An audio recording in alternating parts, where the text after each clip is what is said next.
খুবই লজ্জাজনক এবং জোরে। দুঃখজনক। মেয়েটি একটি ফিজিক্যালি চ্যালেঞ্জ মেয়ে, সে একটা ক্যারিয়ার তৈরি করার জন্য জলেশ্বর থেকে হ্যাঁ। উড়িষ্যা থেকে পশ্চিমবঙ্গে এসেছিল একটা ক্যারিয়ার তৈরি করার জন্য। আজকে তাকে মর্মান্তিক যে আনন্দ নিয়ে সে এসেছিল তার মর্মান্তিক দুঃখ নিয়ে আজকে পশ্চিমবঙ্গ ছেড়ে তাকে যেতে হবে। এই বার্তা আমাদের রাজ্য দিচ্ছে, হ্যাঁ। পার্শ্ববর্তী রাজ্য, এটাই আমাদের বক্তব্য। আহ, এবং এখানে যারা অপরাধী আছে তাদের কঠোর থেকে কঠোর শাস্তি হোক।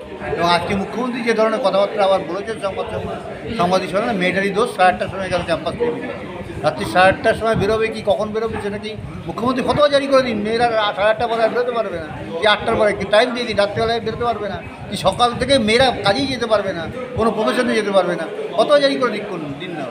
কোনো সুরক্ষা নেই মেয়েদের কাজের জায়গায় বলুন, হসপিটাল বা কোথাও রাস্তায় কোনো সেফটি সিকিউরিটি মেয়েদের নেই। তবুও নাকি কলকাতা সব থেকে মেয়েদের পক্ষে সুরক্ষিত জোন, 4 বছর ধরে ওটা হয়ে আসছে। কিন্তু সেই যে টিম যারা তদন্ত করে বার করে যে কলকাতা যে রিপোর্টটা দেয়, সেই রিপোর্টটা কি ঘরে বসেই রিপোর্ট হয়ে যায়, অথচ খুন ধর্ষণ হতেই থাকে। মেয়েদের কোনো সুরক্ষা নিরাপত্তা কিছুই নেই। কি শাস্তি চাইছেন, কি দাবি জানাচ্ছেন? সর্বোচ্চ শাস্তি চাইছি আমরা। দোষীদের সর্বোচ্চ শাস্তি দিলে, আর দোষীরা ধরা পড়লে সর্বোচ্চ শাস্তি অন্তত দর্শন করার জন্য দুবার ভাববে। মেয়েটার মা বাবার সঙ্গে দেখা করতে যাবেন? দেখা করতে চাই, আমরা চেষ্টা করছি দেখা করার।